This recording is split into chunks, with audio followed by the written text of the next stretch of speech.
La OPEP y otros 10 productores mundiales de crudo, entre ellos Rusia, han decidido abrir las espitas del petróleo para tratar de estabilizar el mercado. Este jueves han anunciado que aumentarán la producción en 648.000 barriles diarios en los próximos meses de julio y agosto. La decisión se produce tras la caída del bombeo ruso debido a las sanciones y 3 días después de la decisión de la Unión Europea de cortar drásticamente la importación de petróleo ruso.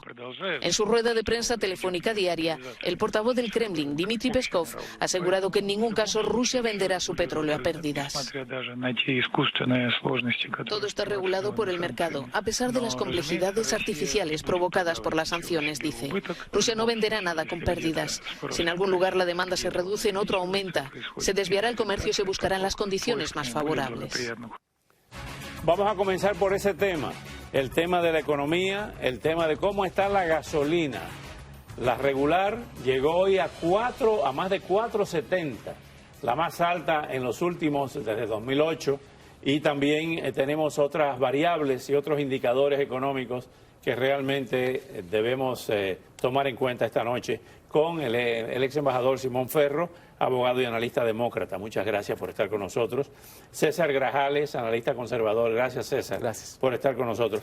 La lectura de ustedes de esta inflación galopante que ha llegado al 8.9%. El presidente ha dicho que él no puede con un dedo ni con un break detener la inflación o modificarla.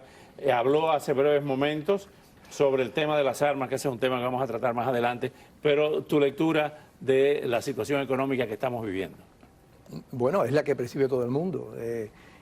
No obstante el hecho de que tenemos el desempleo en el nivel más bajo, uno más bajo históricamente, los sueldos han aumentado, hay empleos que están vacíos y nadie los quiere tomar. Dice que hay 12 millones de puestos disponibles que no son ocupados. ¿Por qué? Disponibles. Bueno, mira, la pandemia realmente creó temas muy complejos. La cadena de suministro realmente existe y realmente está desajustada completamente. Antes de la pandemia, en los Estados Unidos se producían 13 millones de barriles diarios al día de petróleo. En el 2020 bajaron a 9.7 millones. ¿Por qué? Porque nosotros consumimos 22 millones. No, un poquito menos, pero siempre había, pero casi cubríamos. Hoy en día, primero, antes nadie estaba viajando, por eso fue que baja el petróleo, estábamos a $2 y pico, a veces a menos de $2 en la gasolina, en la gasolinera. Aumenta considerablemente ya la demanda y los productores de petróleo, tanto americanos como internacionales, no están produciendo al mismo nivel. No porque no pueden producir, sino porque a veces no quieren producir. Número uno, durante la pandemia cerraron muchas compañías de petróleo, tuvieron que acapar, o sea, cerrar muchos pozos de petróleo que estaban costando dinero mantenerlos. Las compañías de petróleo perdieron billones de dólares durante la pandemia y hoy en día están siendo muy cautelosas en cuanto a cómo aumentan la producción. Recuerde una cosa, las compañías de petróleo están ahí para hacer dinero, no están ahí para bajar el precio al consumidor. Cuando la demanda está alta y el precio está alto, la compañía de petróleo gana más dinero. Así que no hay un incentivo real para las compañías, tanto americanas como internacionales, de abrir las llaves, como quien dice, e inundar el mundo de petróleo. César, hay una encuesta de Gallup que habla de la percepción de las condiciones económicas de Estados Unidos. En marzo, las cifras en %, decían un 2% apenas que excelente, un 35% regulares y un 44% pobres. Pero ahora en mayo de este año, la situación es todavía más grave, son más malas para la administración, porque dicen que las perspectivas buenas apenas un 1%, muy buenas, excelente un 1%, buenas un 13%, regulares 39% y muy malas o pobres un 46%. Ahí la vemos la gráfica. Bueno, Oscar, varias cosas. Primero que todo, recordemos uno de los eslogans del presidente Biden cuando decía Build Back Better. Yo creo que ese eslogan debemos cambiarlo el día de hoy. Pay more, get less. Paga más y recibe mucho menos. ¿Y qué es lo que ha pasado con este tema de la economía? Varias cosas, y creo que gran parte de la culpa es esta misma administración, y le voy a dar varios puntos. El primer punto de ello es inundar los mercados con una cantidad de dinero enorme que ha generado una inflación incontrolable. El embajador hablaba hace un momento de muchas personas regresando a su trabajo y que hay empleos, es verdad, pero esos empleos no se han traducido en más riqueza para la comunidad. ¿Por qué? Porque el valor del dólar es mucho más bajo, es inferior, el poder adquisitivo es mucho menor. Ahora, el tema, por ejemplo, de la gasolina.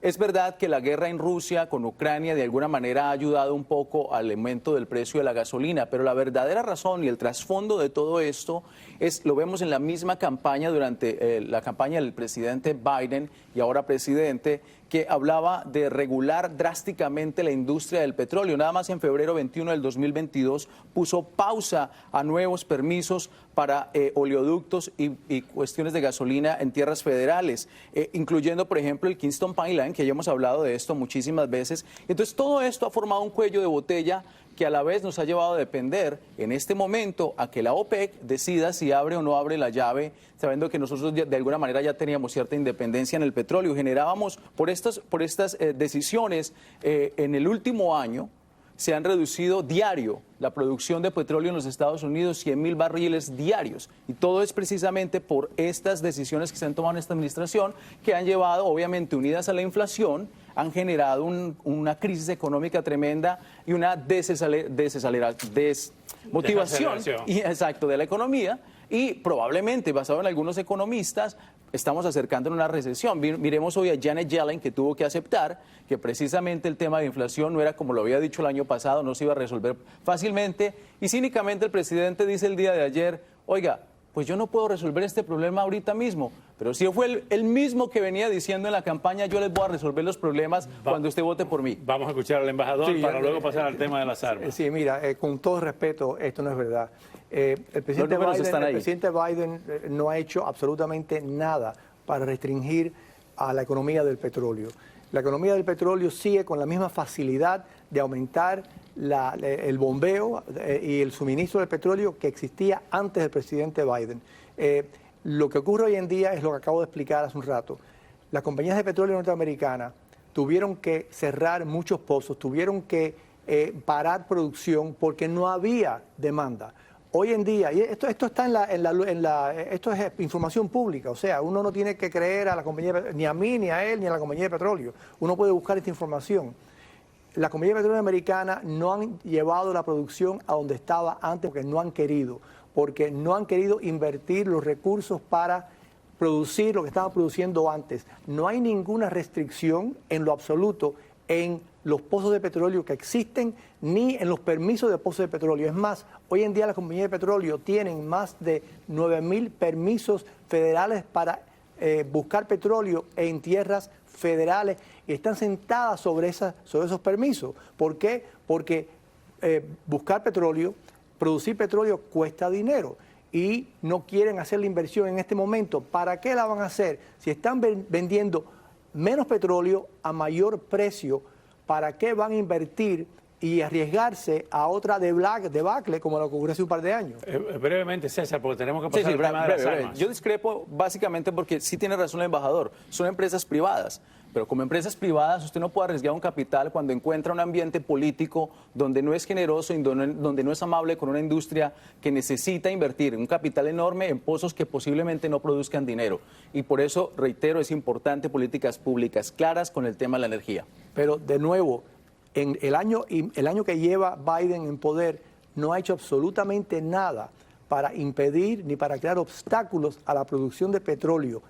Cero. Es público, no ha hecho, perdón, embajador, no ha yo hecho discrepo nada. de eso. De hecho, lo que mencioné ahorita de febrero 21 del 2022 Mira, el hecho de que Biden, está en el periódico, perdón que mencione este diario, pero el CNN yo creo que usted le cree también como tan serio como Fox News. No, como este canal, que son canales serios y periodismo serio. El hecho es de que una de las políticas del presidente Biden siempre ha sido el disminuir la dependencia en el petróleo. Eso es una realidad y debemos hacerlo por la razón que estamos viviendo hoy en día.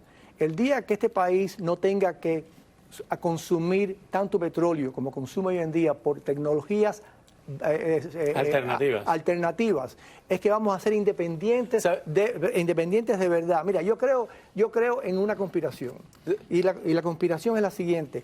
Hace un tiempo hay una solución, una tecnología que está engavetada en una compañía de petróleo, ¿ok?, que es la que va a liberar al mundo de la dependencia de petróleo, y no ha salido a la luz porque nunca va a salir a la luz, siempre y cuando las compañías de petróleo sigan haciendo el dinero que hacen hoy en día. 30 segundos. ¿Sabes quién pensó exactamente lo mismo acerca de dejar de lado la producción y el trabajo con la energía del petróleo?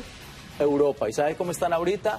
Del cuello, porque Rusia los tiene controlados. Rusia se dio cuenta la oportunidad que tenía un país, un gobierno tirano, de poder dominar Europa, como lo que está pasando ahorita con Ucrania, porque no estamos en el punto de poder no tener dependencia del petróleo. Llegaremos ahí, pero no es el momento. Se nos acabó el tiempo y se quedó fuera del tintero el tema de las armas. Caramba. Pero gracias por venir esta noche. Al volver, Rusia aprieta el cerco en el Donbass, mientras Ucrania espera la llegada de las armas de mayor alcance y precisión prometidas por Occidente. Ya lo vemos.